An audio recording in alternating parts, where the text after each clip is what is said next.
everyone? Welcome back to Music Mondays. You know who we are? I'm not going to say it. Yep. This is episode 12. I had to really think about that real hard. If I didn't have Taylor, I would be somewhere else constantly. So this week we are talking about the one and only Ariana Grande, the queen of the world, God is a woman. Sweetener just dropped, and me is all I have to say. Me?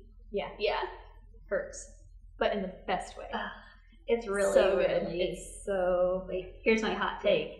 It's really, really good. Yeah. Deep, profound. We're coming off the episode with Chris and we're like, yeah, it's good. Okay, bye. Yeah. I actually did research this week, so I did. I haven't done anything this week because I've had everything else to do. You've done everything but this. Thank so God okay. that I have Taylor. It is okay. Yeah. I don't have any... I typed 3 words on our document this week, so we're doing good. Doing great. Okay, so let's talk about the queen, Ariana Grande, a Let's little bit. do it. She's truly heaven sent, and I don't even believe in that stuff. Like, she is amazing. She is. She is one of those artists that has this impeccable, raw, extreme, non-human talent. Yeah. That is very rare. Well, she said multiple times on different talk shows that she's taught herself, the way she taught herself how to do her runs and just sing in general is by watching Celine Dion, and because her voice is very, very similar to Celine, and Mariah, and Beyonce, and Destiny's Child, and all of these powerhouse women she grew up watching on MTV. So that's how she taught herself how to do her runs and get her sound. So when you have that natural, raw powerhouse talent and you learn from powerhouses, you get Ariana Grande. Yeah, basically. The end. Lesson of the day. Yeah, like, okay. Sidebar, her VMA performance. Let's get into that later. Yeah, I have. Did you see that? Because it was really cool. Yes, I did. Yeah. Okay. Anyway. She's 25 years old. She started on Broadway when she was a wee laddie in 2008. And then she went to Nickelodeon in 2011 for the TV show Victorious. And from that, she went to Sam and Cat, which was a mashup between iCarly and Victorious. I am too old to know that. Yeah, no, it's okay. We cut the tail end of that. Yeah. We were like that age where it's like, oh, like, yeah, I'm going to watch this and like it, but like also I'm like, but I'm like not going to tell anybody that I DVR'd I'm so cool. this. Yeah. Yeah. Oh my God, does DVR even still exist? I don't watch Does anybody have TV anymore? Yeah, cable. It's like that DirecTV commercial. I haven't. Cable. Yeah, I haven't had TV in it's been at least a year since I've like had regular TV. Have you seen that commercial? What? It's a DirecTV commercial, and it's like all these different scenarios where the world is telling people to quit cable. This woman comes out on her porch with a piece of toast that says "quit cable" on it, and she goes, "It came from the toaster." No, I haven't, but I wish makes I me had. laugh every time. I too make toast subliminal toast messages. Yeah. Anyways, her first acting role was Annie in a local theater production. And she also performed on cruise ship lounges at age 8. So she's just a show kid. She's done it all. She's a show kid. Yeah. She's a star, and she's always been a star.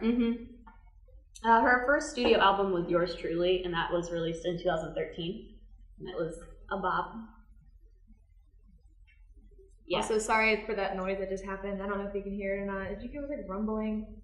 I heard some rumbling. There's all kinds of... What was that? No, there's all kinds of junk going on. I just thought I shouldn't have pointed it out. Sorry, continue. So Sweetener is her 4th studio album. There's Yours Truly, the other one, and then Dangerous Woman, and then now Sweetener. I'm not 100% sure, to be honest. My Everything was, So Yours Truly came out in 2013. That's right. My Everything was 2014. Dangerous Woman was 2016. And then Sweetener was 2018. And all bops, all of them. Yeah. And it's like she's also, over the course of that, grown so immensely as an artist. Yeah. Which is like, she came out so strong, so you're like, where can this person really go? Right. It's gonna all be kind of the same. And it's not. It's not the same. It's very her, but it's just not the same. Right. And That's a big cool. reason why this album is so much different than her first three is because Pharrell helped produce it. They co-produced this album. And you can hear a lot of like Nerd and Pharrell in it. Yeah. Especially with the poppy back, like, which one is it?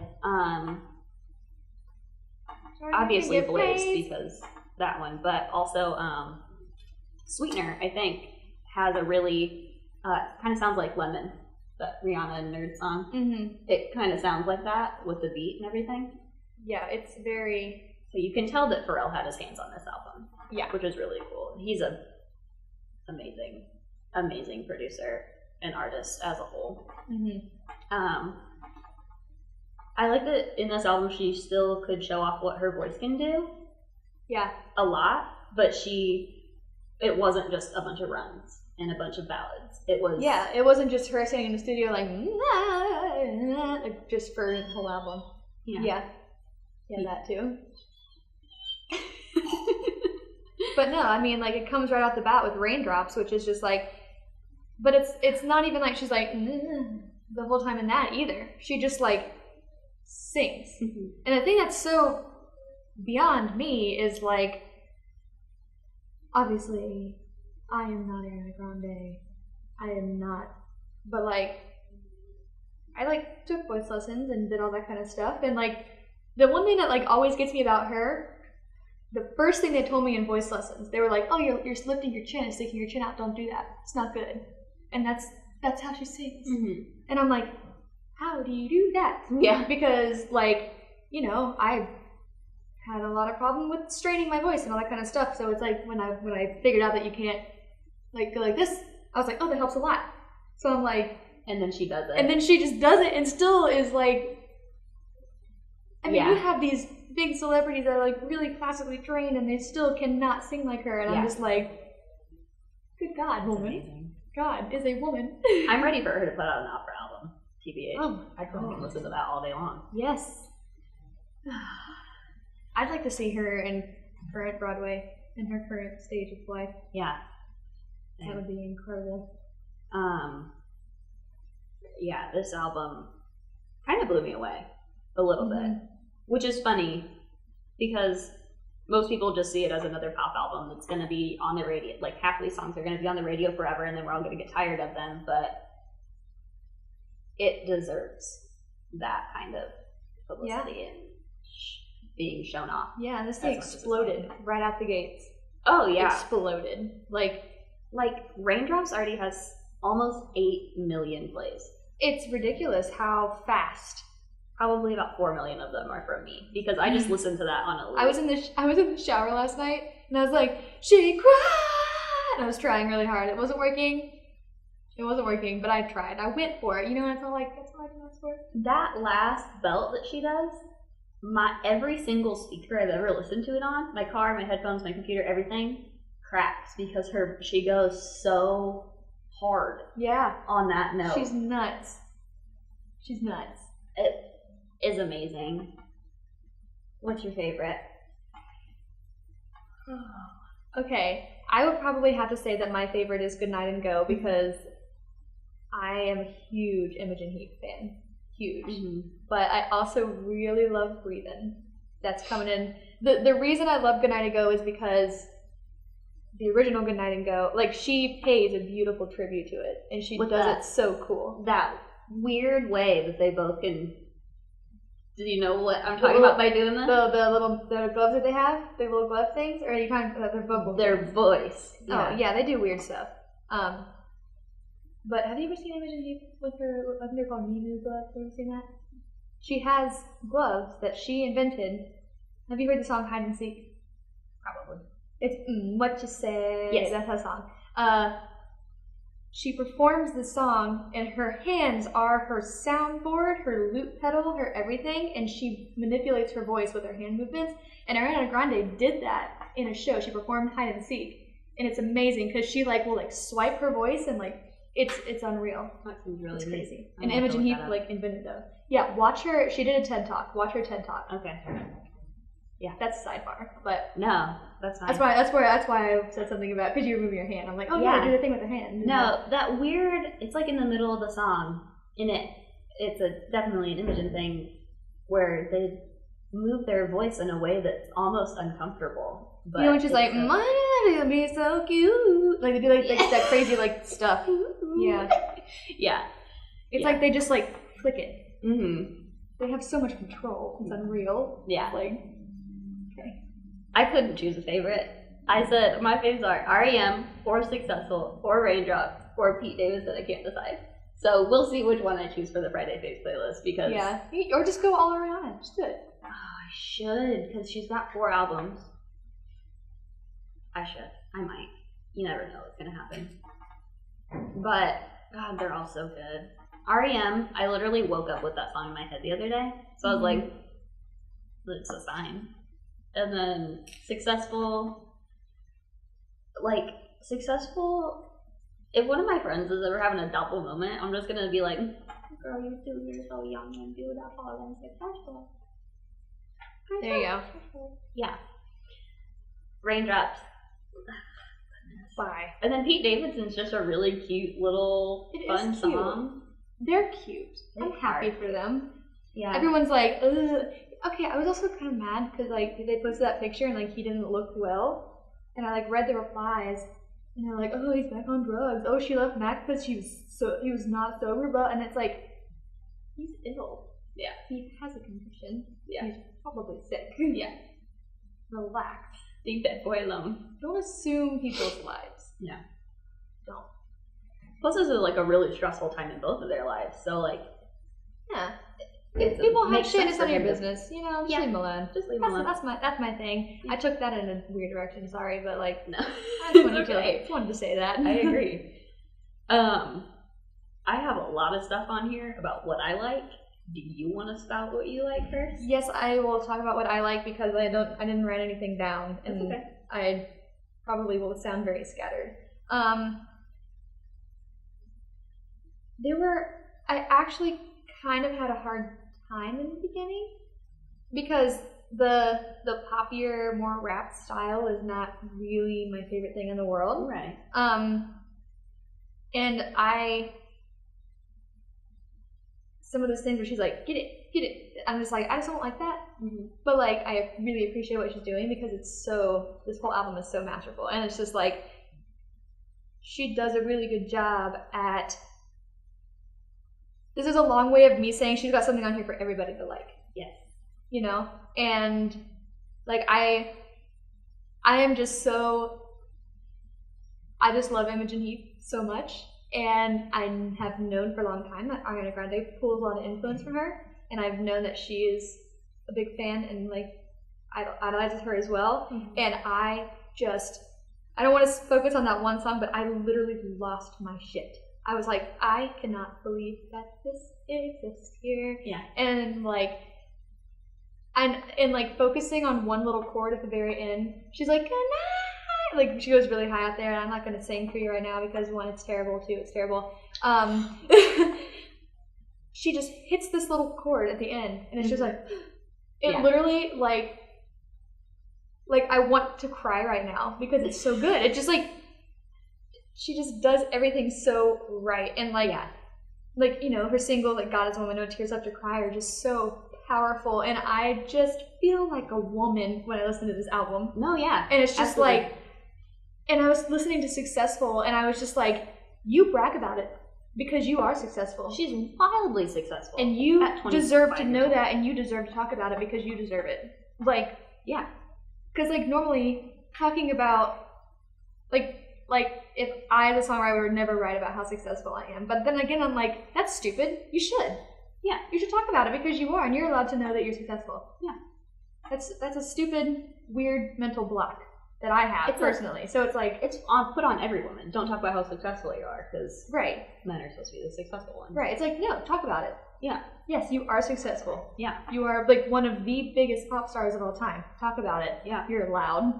You have that right. And to all women, you have that right. Yeah. Another sidebar. I'm all over the place today, but I have a lot of time. I haven't seen you in a couple of days. So it's like I have so many things to say. I was sitting in class today and I was thinking about how hard it is for artists to classify themselves as artists. Yeah.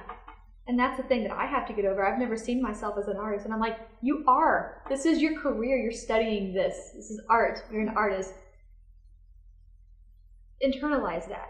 You gotta internalize that. Yeah. You are good at stuff. You are good at making things. What you like to do, you're good at. Like, let yourself feel like what you feel like you are. Yeah. I've always felt like an artist, and I've never wanted to classify myself as that, but I'm like, that's stupid. I am one. Yeah. There you go. So there you go. Ariana, dude, you keep doing you, girl. Yeah.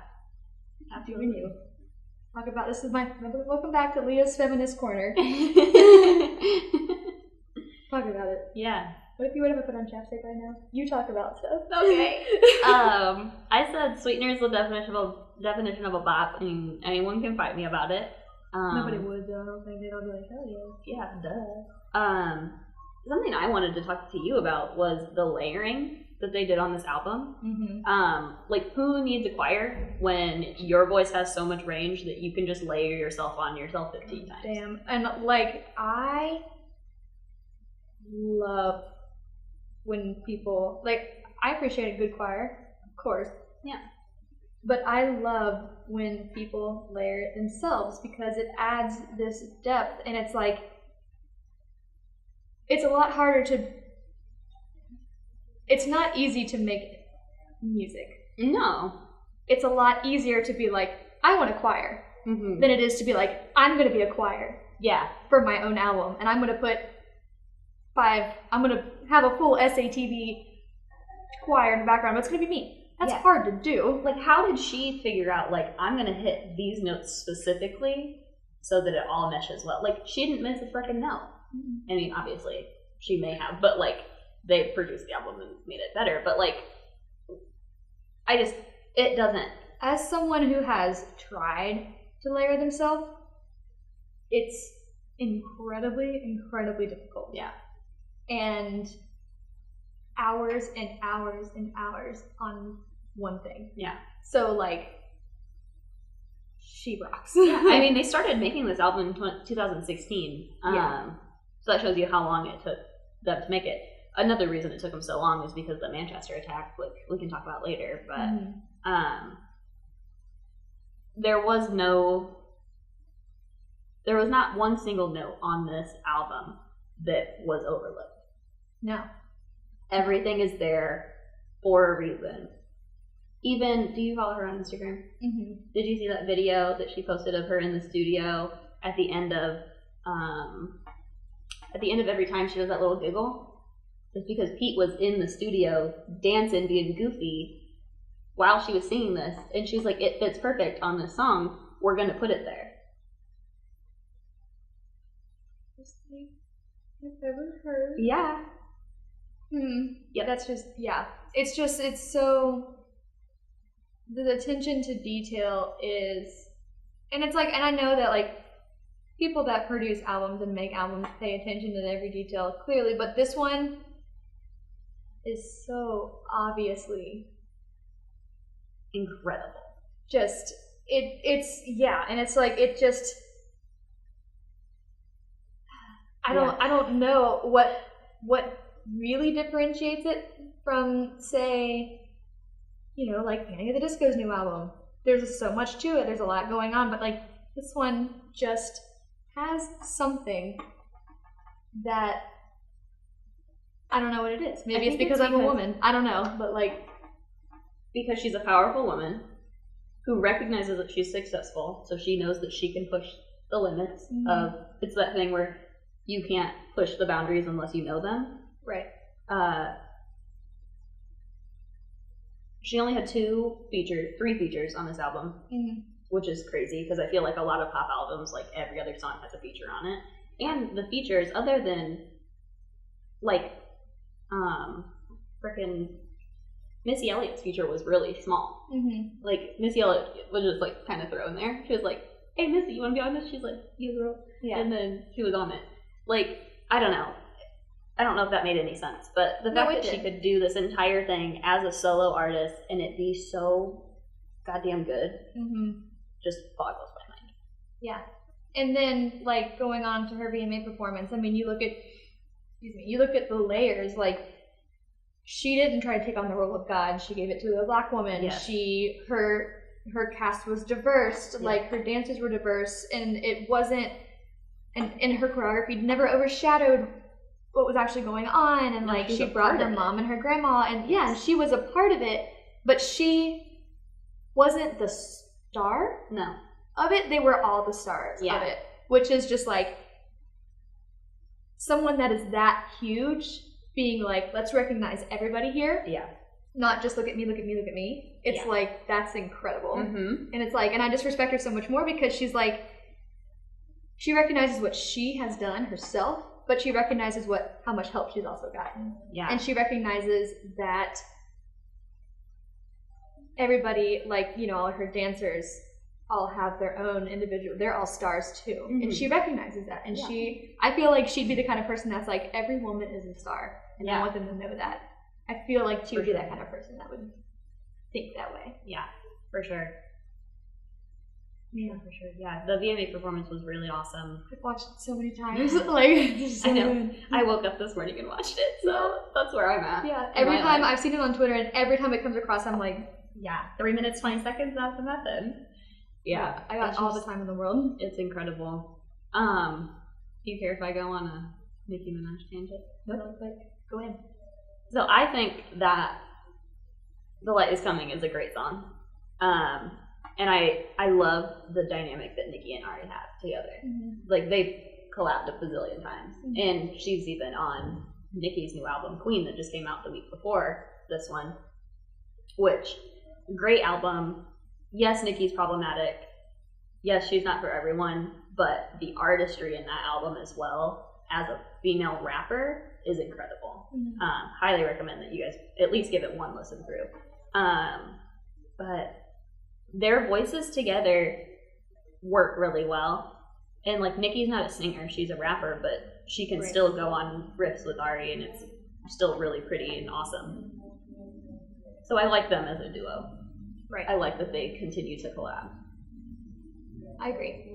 I'm not a huge Nicki Minaj fan. I mean, I like Nicki Minaj, like I liked Super Bass at the time, but like, I mean, I know that there's some controversy surrounding her, and like, with the whole, who was it? 6ix9ine. I do not condone that in any way. Like, absolutely like, we're not condoning that, but like, well, he's going to prison for 3 years anyway. Good. So, but it's like, she still is groundbreaking in her own way. Yeah. And I think it is cool that they keep doing stuff together. Mm-hmm. And like, they've been doing stuff together for so long. And I think that's really cool. And it's just like two really powerful women in the music industry, and they both recognize that. Yeah, they're both powerful. Like, if you listen to one song off of Nicki's new album, make it be Barbie Dreams, because she rips apart every male rapper with a big name. Good.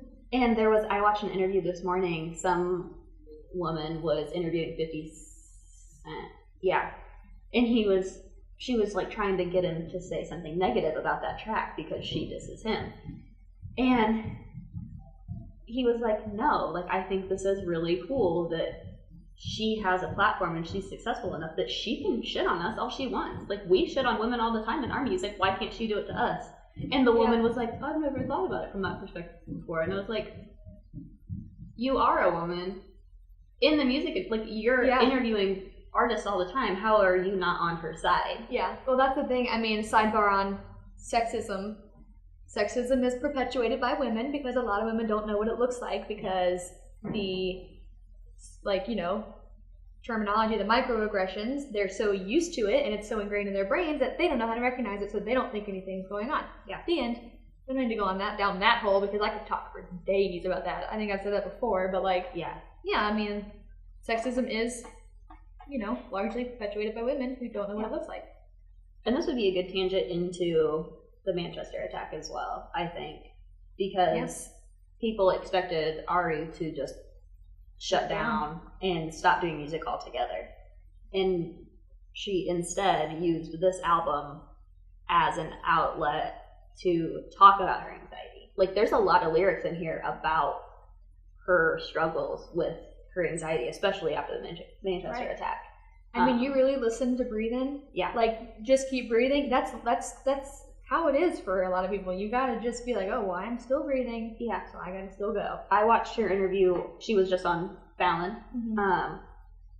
And he asked her, like, how did the song get this name? She goes, or he was, what's breathing about? And she was like, breathing. And he was like, oh, okay. She was like, yeah, we were trying to be in the studio after the attack, and I told Brella, I was like, I can't breathe.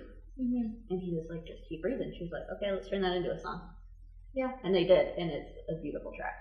Yeah. So I think it's really cool.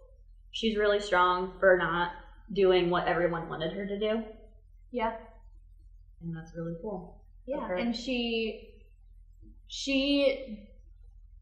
the Manchester attack, not one second of that was ever made about her. No, she never wanted it to be. She never wanted to be about her, and she took her platform and flipped it over and made it about everybody else that was affected by it. Yeah. And that's incredible. Not only the kids that were hurt, but also the families and the people at home who had been through something like that before that were now being triggered. And just every single person that could have been affected by that in any way, shape, or form, she tried to connect with them.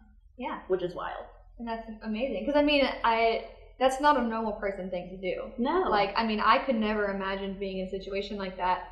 And if I was in her shoes, I would shut down. That is something that would shut down a person. Yeah, absolutely. And, like, yeah. Especially when she probably has to live her day-to-day life wondering, like, is somebody out to get me? Because, like, people put death wishes on celebrities all the time. It's like, what was that, 2 days ago? Post Malone was on an airplane that was 2 tires popped during takeoff, and while he was on the plane, he was getting all these tweets like, hope your plane crashes, hope you die. And he got off the plane, he did an interview, he was like, I don't know what I did to all these people. Like, he's not problematic whatsoever, other than the fact that a lot of his fans say he smells so bad. Like, one girl threw up during the meet and greet because he smelled so bad, but, like, that's okay. That's not like a it's not a deal. It's not an issue. Yeah. So, like, why do all these people want him dead? And it's the same with Ari. Like, she's not problematic at all. She's only done good things. She's only trying to be an artist, and yet people probably want her dead. So, not only was she worrying about her own personal safety in that, but she was more worried about the people in the audience. Yeah. And then you also have to think, I mean, I don't want to place any, like, I don't want to think for her or try to talk from being in her shoes, because I can't imagine, but it's just like, if I was in that position, I'd be like, oh, well, that was my concert. Yeah. I know that I personally would carry a lot of guilt from that. Yeah. I think she did, too. Oh, yeah, I'm sure she probably did. And it's just like, to be able to continue doing what she's doing and struggle with a mental illness and struggle with the guilt that she now has to carry from that attack, it's just like, crippling, yeah. Oh my God. You know, like, she's just incredible, and she's very inspiring, and she's still, being as successful as she is, she's so selfless. Yes. And that's so rare to find. Incredibly humble. Like, she's just like, yeah, I'm just a person. Yeah, I was a child star. Because that's just, and she's like, yes, I am very successful and very good at what I do, but, like, this is just what I do. It's just my job. You know, it's just what I love. And it's like, yeah, that's just a rare thing to find in a person, I think. Yeah. So, yeah. So, on a lighter note, I did go to Pitchfork. They said, after years of searching, Ariana Grande has found her true voice. Sweetener is an exemplary pop album radiating with low-key joy and newfound love. Low-key joy. And I honestly can't argue with a single word in that. No. And they gave it an 8.1, and that's a respectful rating. I don't dislike Pitchfork in this moment. Nope. I'm okay with them right now. I don't dislike this review. No. So, yeah. So, I'm reading That's the Shit I Don't Like. I agree that I am not a huge fan of Blaze. I am not a fan of Pharrell singing. I think he has, like, obviously he's an incredible producer, he's an incredible musician, blah, blah, blah, but I don't love his voice. It's not it's just one of those things where it's like, unique. Yeah, and it's just one of those things where it's like, why don't you like it? It's like, I just don't. I don't have a reason why. I mean, I don't think it's bad. I think he's a very good singer. Yeah. It's just like the way it goes into my ears is like not my favorite thing. I also don't think their voices quite mesh. No. Which is probably the reason that I also don't get Blaze, so I don't connect to Blaze. I also, so I probably am a little biased against Pharrell. So my senior year of show choir, we did Happy. Oh no. And so I just, first of all, I didn't like that song to begin with, and then we did it, so I sang it 4 or 5 times a day, probably. And it's just like I wanted to just call my eyes out because I already hated that song, and then I had to do it and perform it every single day, multiple times. So it was just like, so I like had this personal vendetta like against Pharrell. Yeah, that's okay. He is an incredible producer, though. Oh yeah, I saw a video. Just keep going back to social media here. I saw a video the other day. It was like 22 songs you didn't know Pharrell produced, and it was like every bop from like 1995 to now. Like he is so deep in the music industry that he is in like most music that we listen to, and we just don't know it. Mm-hmm. That's how cool he is. He's really cool. And he's a good dude too. Like he's a good dude. For sure. I like Pharrell as a person. I just don't personally listen to him sing. That doesn't mean he's not good. Yeah. I like nerd stuff better than just Pharrell solo for sure. Because at least there's another voice in that, and they're also like real. Like I don't think they had made music since like '98, and then they came out with Lemon, and it was like it's just cool that they were able to rekindle and make more music. Keep making music, kids. That's all I'm gonna say. Yeah, just make music. If you want to make music, and then send it to us, and we'll talk about it. Send it to us. We'll talk about it. Yeah. Speaking of people sending it to us, let's give a shout out to Kennedy Shaw. Yeah. We haven't gotten around to that yet. She's pretty badass. She reached out to us. She's a singer-songwriter from New Jersey. Yeah. I think something new. Something. She's real good. Yeah. Go give her a listen. Wanted to give her a shout out because I've meant to do it like on Instagram and stuff. And this week got away from me because school's back in session. Was first week of class, and I have 110 places to be all at once. So we're trying our best. But Kennedy Shaw, give her a listen. So we'll just go into our chores. We've got Twitter, Instagram, Facebook, YouTube, SoundCloud, Anchor, everywhere you can listen to a podcast. And then we've also got our Friday Faves playlist. I think we're up to like 120. I think. But 120 songs this week. There's a lot of stuff on there. I love listening to that playlist because you click shuffle and you never know what you're gonna get. Exactly, and you can get everything. But you know you won't ever get country. Never. So take that, Luke. Yeah. Hey, Luke. No. Luke was like, I want to guess, but I want to do a country album, and I was like, then you can't guess. Bye. No. And then like the thing is, what we talked about, you were there. We talked about it. He literally only listens to country like at home with his family, like when it's on. In the room. It's like you don't even really like listen to it, but Luke. So okay, what are we doing next week? Troye Sivan's album comes out the 31st, 8 days from now, but that's a Friday, and we have to release on Monday. So that'll be 2 weeks from now. 2 weeks from now. Do you want to do? We didn't talk about this beforehand, clearly, but that's okay. No, we didn't. But do you want to do Dr. Dog's album?